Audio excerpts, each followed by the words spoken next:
Shalom Obraja, bienvenidos y bienvenidas al estudio del Daf Yomi. Vamos a estudiar en la página 22 del Tratado de Gitín. Perdón, comenzamos justo arriba de la página, donde están los dos puntos, y nos dice Atzitz Shel Echad Uzraim Shel Echad. Hay dos personas, uno tiene una maceta y otro tiene granos, semillas, y coge y planta las semillas en la maceta del otro. Entonces tenemos la maceta que es de uno y las semillas que son del otro. Umajar balas de raíz. Ahora, el dueño de las semillas se las vende el dueño de la maceta le vende la maceta al dueño de las semillas. ¿Qué va a ¿Cómo va a hacer para adquirir esta persona, el dueño de las semillas, la maceta? Basta con hacer el quinián que se llama meshija. Es decir, tiene así el bolígrafo, viene, lo coge, tira de él, lo levanta, lo arrastró, lo llevó hacia él, adquirió. Después arreglan con el precio, pero ya es suyo. Eso se llama quinián meshija. Muy bien. Ahora, ¿qué es lo que pasa? Mahal va a las zeraim, le va a la aziz. El dueño de las semillas se las vende al dueño de la maceta. Entonces, ¿qué dice? Lo caná achiyahazik bezeraim. Es decir, la forma que tiene el dueño de la maceta de adquirir esas semillas no es por meshiján, no basta con tirar la maceta. ¿Por qué? Porque el quinián meshiján no sirve. Hay que hacer como si fuese un campo, hay que hacer una acción de hazaká. Es decir, marcar que eso es de tu propiedad. En un campo se clava una estaca, se hace un hoyo, etc. Entonces vimos la diferencia entre estos dos casos. Ahora dice, una persona tiene la maceta y las semillas son suyas. Un mejarán lejer y se las vende a otro. Sí hizo un acto de acá sobre las semillas, adquirió todo.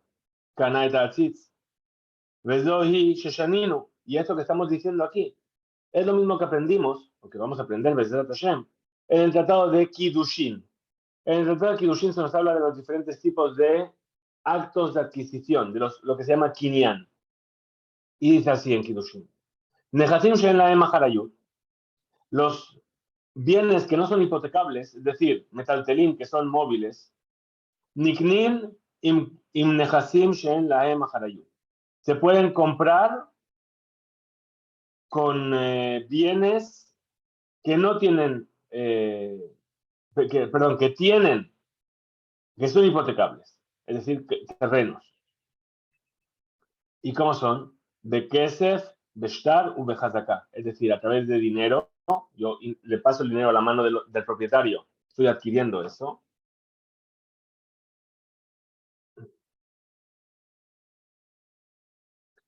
O un shtar, un documento, escribo, aquí que este campo pasa a tu propiedad, tal, le doy el documento, lo recibe el otro, ya es suyo, o Behazaká, o porque clava una estaca o hace un hoyo. Aval, pero, Ejezik Beatzitz, si le está haciendo un acto de Hazaká a la maceta, que es un metaltel, que es un bien móvil, a Fatzitz Locaná ni siquiera adquirió la maceta. Así Hazik, Bezeraim, o sea que no hago un acto de Hazaká sobre las semillas. Es decir, hemos visto que lo que estamos viendo aquí es que de las diferentes formas que hay de adquirir un objeto, entonces tenemos los objetos móviles y los objetos que son terrenos, que son bienes inmuebles. Entonces eso tiene una forma diferente de adquirir. Si yo quiero adquirir, yo puedo adquirir un inmueble porque imagínate que compro un edificio y ¿qué hago? Cojo y pongo un cartel, ¿sí? Entonces estoy haciendo una hazaká, ¿bien? Junto con esa adquisición del edificio estoy adquiriendo todos los bienes móviles que hay dentro del edificio. Pero si yo muevo una mesa dentro del edificio, no adquiero más que la mesa. El edificio no lo puedo adquirir así. Es lo que estaría diciendo aquí. Entonces ahora, sobre este tema de la maceta, nos va a decir así la Gemara. Dice así, Nikbo Baaretz, Venofo, Bejusalares. Abayamar, Batar Nikbo Aslinan, Rabamar, Batar Nofo Aslinan. ¿Qué pasa si una maceta está de tal manera que la maceta, perdón, el hueco, el agujero de la maceta, Es una maceta agujereada, ¿verdad? El hueco está dentro del territorio de Israel, pero las ramas salen hacia afuera, están en la frontera, ahí en la frontera con Siria. Bien, entonces planto, perdón, no planto, pongo la maceta ahí de tal manera que el hueco de la maceta, quiere decir la conexión con la tierra, está dentro de la tierra de Israel, pero las ramas se van hacia afuera. Entonces dice, Abaye dice, vamos según el agujero, según la tierra, y Rabba dice, vamos según las ramas. Ahora dice, Bede Ashrush, si esa maceta ya sacó raíces por debajo del hueco de la maceta, Cule Alma lo pliega, y no hay discusión, que vamos según el hueco. ¿Por qué? Porque ya se considera que esa planta está arraigada en la tierra de Israel. ¿Y de dónde toma su vitalidad? De la tierra de Israel. Kipling, ¿dónde discuten? Bedelo Ashrush, cuando todavía no sacó raíces. V de Ashrush lo pligue, pregunta la Gemara. ¿Y acaso si ya ha hecho raíces no están discutiendo? Beatnan, si hemos estudiado en una Mishnah. Shete Ginot, dos jardines. Zo al Gavzo, uno que está más elevado que el otro. Beyerek Benatai. Y hay una verdura, una planta que crece entre los dos. Es decir, tenemos dos jardines que están en forma de terraza. Uno está aquí arriba, hay un muro y aquí está el otro. Bien, y aquí en el de arriba está plantada una planta y las ramas van hacia el jardín de abajo. Entonces dice Rabbi Meir Omer, Shel Elión, Rabbi Yehuda Omer, Shel Tastor, dice esa planta es del jardín superior y Rabbi Yehuda dice es del jardín inferior. Porque la discusión cuál es, ¿de dónde toma su vitalidad esa planta? O de la tierra donde está plantada arriba, o de la tierra de donde sus ramas están inclinadas sobre ella abajo. Entonces, la Gemara viene y dice, Atam, ahí en ese caso, que de Katane Taama, ahí está enseñando el motivo. ¿Por qué? Porque dice, Amar Rabbi Meir, dijo Rabbi Meir, Maim Yirse Helion Litolet Afaro en Canyere. ¿Qué pasaría si el dueño del jardín superior dice, ¿sabes qué? Estoy cansado de estar así en escalón, voy a nivelar mi jardín con el tuyo y quita toda la tierra, ¿qué va a pasar? Que ya no hay planta, porque donde estaba plantada ya no está ahí plantada. Entonces, Tamar, la viuda, dijo la viuda, Maim Yirsea Tachton, le malot et ginato afar. En Canyere, la viuda dice lo mismo. ¿Qué pasa si el de abajo dice, sabes que estoy cansado de estar en escalón, voy a llenar el espacio que difiere con tierra? Entonces tampoco habría planta. Entonces dice, Bakate, de Ashrush lo pligue. ¿Acaso entonces el Tana opina que incluso cuando las raíces están en el campo, lo esencial es de dónde va que él toma la vitalidad de las ramas? Tania, pero si se enseñó una breita, Ilan, Mixato Beeres, Mixato Bejutzalares. Un árbol que está una parte de él dentro de Israel y otra parte fuera de Israel. Tebel, Bejulim, Meorabim, Zebeze. Las cosechas que son Tebel y las cosechas que son Julín están mezcladas unas con otras. Es decir, hay algunas frutas que son Tebel. ¿Qué quiere decir Tebel? Que hay que separarle Terumot y Maaserot porque son frutas de la tierra de Israel y mientras no se separen se llama Tebel. Y Julín son que no tienen ningún tipo de santidad porque son frutos de fuera de la tierra de Israel y no hay que hacerles nada. Y esa es la opinión de Rabbi Meir, de Rabbi Meir. Rabbi Shimon ben Gamliel Omer, Hagadel Bejiyub Hayab. Es decir, aquello que creció dentro de la tierra de Israel, hay que separar Terumot y Maaserot. Hagadel Bepatur, aquello que creció donde no hay obligación de Terumot y Maaserot fuera de la tierra de Israel, Patur está exento. Mailab, ¿acaso no estamos hablando Mixat Nofo Baares o Mixat Nofo Bejutzalares, que es un caso en el cual una parte de sus ramas está dentro de la tierra de Israel y otra parte de sus ramas está fuera de la tierra de Israel? La Gemara rechaza y dice, no es eso.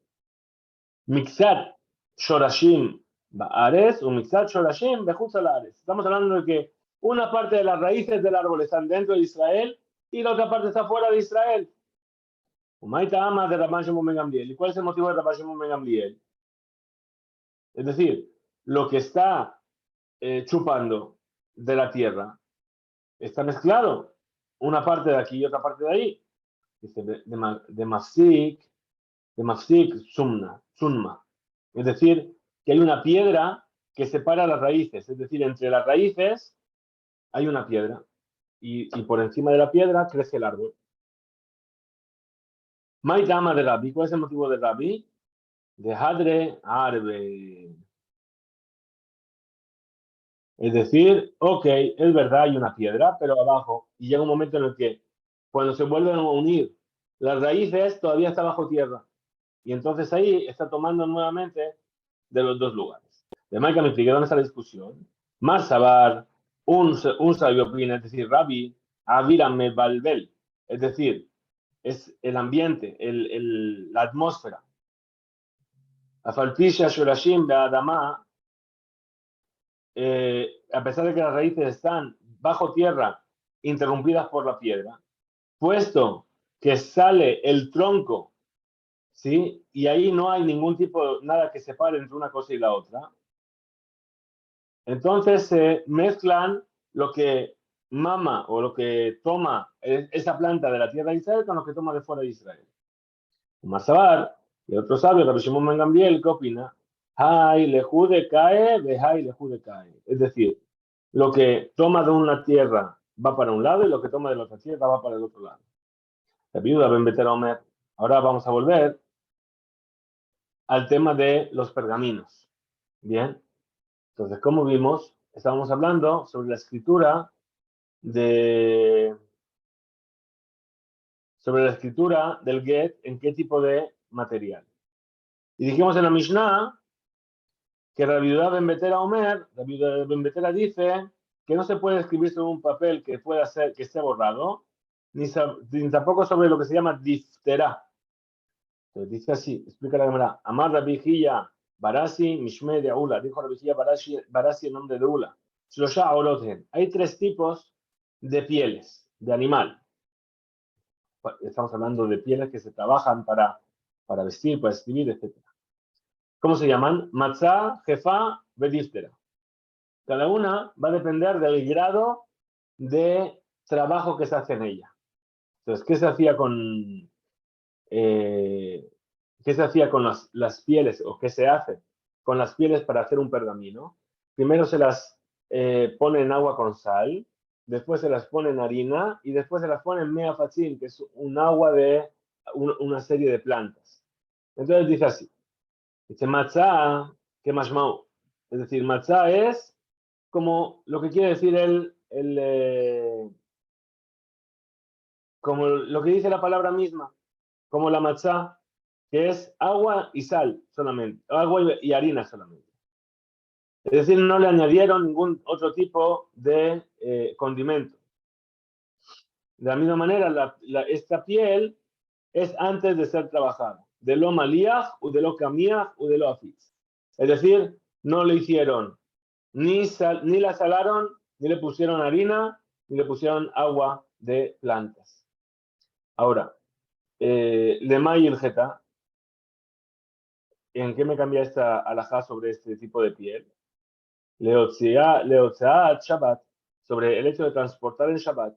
Es decir, que para transportar en Shabbat, vimos en Maser Shabbat, que hablamos de que el que salía con un camea, es decir, con un amuleto, que son segulot escritas en un trozo de pergamino. Entonces, si está escrito en matzá, ¿qué cantidad de pergamino es suficiente para ser considerado que se está transportando? Recama Shiguri, ¿cuánto es esa medida? Que de Katane Rabbi Shmuel Bar Yehuda, como enseñó Rabbi Shmuel Bar Yehuda, que de Latzur Mishkal. Es decir, que de Latzur Mishkal Ketaná. Es decir, como para poder llevar una pesa chiquitita de plomo. ¿Sí? Oferet es plomo, me corrigieron ayer, me ayudaron con la traducción, muchas gracias. Así que Oferet es plomo. Muy bien. Amalabaye, ki rib'a de pumbedita. Es decir, es un cuarto de un litro, que es la medida más pequeña que se podía medir en la ciudad de Pumbedita. Ok, están dando sus dos medidas sobre lo que se llama transportar cuando estamos hablando de ese tipo de piel que se llama matzah. Segundo tipo de piel se llama jefa.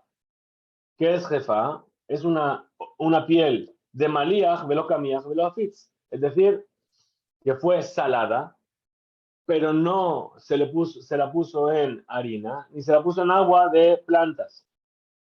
De Mayilgeta. ¿En qué me afecta esto en la alhaja? Lo Shabbat, para transportar el Shabbat. Kamashuro, ¿cuánto es la medida que se llama transportar? Que de Tnan, como se enseñó en la Mishnah, or, es decir, este tipo de piel que se llama Heifa, que de la azot camea, lo suficiente como para hacer un amuleto. Para el tercer tipo de piel, díftera, ¿qué es díftera? De malías recamías, velo afitz, es decir, fue puesta en sal, fue puesta en harina, pero no se le pusieron las aguas de afitz, las aguas de plantas. Le mayil geta, ¿para qué es de alajá? Lo sea el Shabbat, para transportar el Shabbat. De Kamashuri, ¿cuál es la medida? Que del Istobalab eta get, lo suficiente como para escribir un get. Si yo tengo un trozo de díftera que es suficientemente grande como para haber escrito un get en él, y lo estoy transportando en Shabbat, se llama que transporte. ¿Qué vemos aquí? Que sobre el díftera se escribe el get. Y estudiamos en la Mishnah, Mafshirin, que los sabios permiten. Manos a Samim, ¿quiénes son los sabios? Amar Rabbi Elazar, dijo Rabbi Elazar, que estamos hablando aquí de Rabbi Elazar Ben Pedat. ¿Quiénes son los sabios? Dice Rabbi Elazar, y esta es la opinión de Rabbi Elazar Ben Shamua, de Amar, Ede Mesira Carte. Él que opina que lo que fija el acto de divorcio son los testigos que vieron cómo le dio el get. Es decir, que aunque esté escrito en un pergamino llamado díftera, da igual. El problema de estos tipos de pergaminos que no han sido trabajados totalmente, que no llegan a ser lo que se llama clav, es que si yo borro en ellos, es posible encontrar o darse cuenta de que ha habido un borrón. Por ejemplo, vamos a ver si encontramos aquí un ejemplo.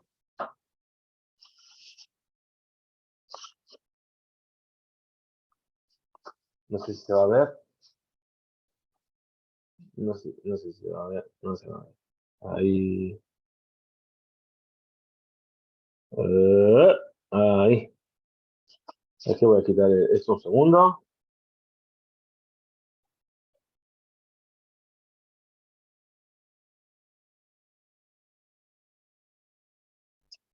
Por ejemplo, ¿veis ahí donde pone debar? ¿Veis que hay un borrón ahí? Eso es porque tuve que borrar letras. Entonces, cuando borro en este tipo de pergamino, que es un pergamino totalmente trabajado, se ve. Entonces, si una persona trae un get y se da cuenta de que hay un borrón, ¿qué quiere decir? A lo mejor lo han falsificado. Es decir, la mujer recibió un get con una condición y ella no quiere esa condición. ¿Qué hace? Lo borra, se va al Bedín y dice, aquí está mi get. Entonces, por eso es que no todos los tipos de pergaminos son pergaminos que son válidos para el get y tiene que ser un pergamino que ha sido totalmente trabajado de tal manera que no sea falsificable. Ahora, según la opinión de Rabbi Elazar, ¿sí? No es eso lo que cuenta. ¿Por qué? Porque lo que cuenta son los testigos que ven cómo se entrega el pergamino. ¿Por qué? Porque a fin de cuentas se le puede preguntar al testigo, oye, ¿tú viste cómo le dio el get? ¿Qué ponía en él? La madre Rabbi Elazar, dijo Rabbi Elazar, lo Yishir Rabbi Elazar, es decir, estos dos Rabbi Elazar, uno es Rabbi Elazar Ben Pedat y el otro es Rabbi Elazar Ben Shamua. Es decir, dijo, no permitió Rabbi Elazar Ben Shamua de escribir un documento que puede ser falsificado, era lealtad, más que cuando es inmediatamente, es decir, cuando la mujer trae inmediatamente el get al Bedín, en el mismo día en el que fue entregado, porque para que el Bedín puedan verificar, van a llamar a los testigos, van a decir, oye, hoy ha habido esto, habéis visto el get, se lo dio, etcétera, etcétera. Aval, pero mi canal será Yamim, no, pero si es de aquí a dentro de 10 días. No lo permitió, ¿por qué? Haishin Andilma, HBB, Tna, Vezeifet, Veifte, Veziyafte. Es decir, que sospechamos que a lo mejor había alguna condición extra en el get. Y esta mujer lo borró y lo falsificó. Y ahora le vas a preguntar a los testigos, oye, hace 10 días, hace un mes, pasó, bueno, sí, yo me acuerdo, yo vi que dio el get, pero no me acuerdo qué ponía en él. Entonces ahí no va a permitirlo si se puede falsificar el documento. Rabbi Yohanan Amar, Rabbi Yohanan dijo, Afilu Mikana Sarayamim. Rabbi Yohanan dice, incluso aquí es 10 días, el get sigue siendo kasher, ¿por qué? De ita de haba be, tnae, mitkar de kire. Rabbi Yohanan dice, no, los testigos sí se van a acordar. Y por eso, aunque pasen 10 días, sigue siendo un get kasher. Ramá Rabbi Elazar, dijo Rabbi Elazar, otra vez Rabbi Elazar ben Perat, lo yishir Rabbi Elazar, no permitió Rabbi Elazar, ahora es Ben Shamua, de escribir un get sobre un pergamino que puede ser falsificado. El Begitín, solamente con respecto a los Gitín. Abal Beshash Tarot, pero el resto de documentos no lo permitió. ¿Por qué? Porque nosotros lo que queremos es que la mujer no quede bloqueada, sin poder casarse. Y entonces dice, porque está escrito, un tanam, ligeres, leman, yamdu, yamim rabim. Es decir, sobre cualquier otro documento, dice el versículo, y se lo darás en un utensilio de barro para que quede por mucho tiempo. Es decir, que la escritura de un documento tiene que ser algo que puede mantenerse durante muchos años y no sobre algo que puede ser falsificado. Rabbi Yohanan Amar dijo Rabbi Yohanan, Afilu, Bishtarot, incluso cualquier tipo de documentos permitió Rabbi Lazar ben Shamua, si se escribió sobre algo que puede ser falsificado, porque la activa acaso no está escrito Leman Yamdu Yamim Rabim. Perdón, es una pregunta sobre esto. Pero ¿cómo puedes decir que permitió? ¿Acaso no está escrito para que se mantenga por muchos días? Dice, Atam Etzatová Kamashmalan. Dice, no, aquello que dijo este versículo, que es un versículo del profeta Yirmiyahu, ¿sí? No es que está diciendo que es de Alajá, sino que está diciendo que es un consejo. El consejo es que se escriba de tal manera que pueda permanecer por muchos años. Eso es lo que nos quiere enseñar el versículo. Hasta aquí llega el DAF. Desde el taller nos encontraremos para seguir con nuestro estudio Hizku Veinzu.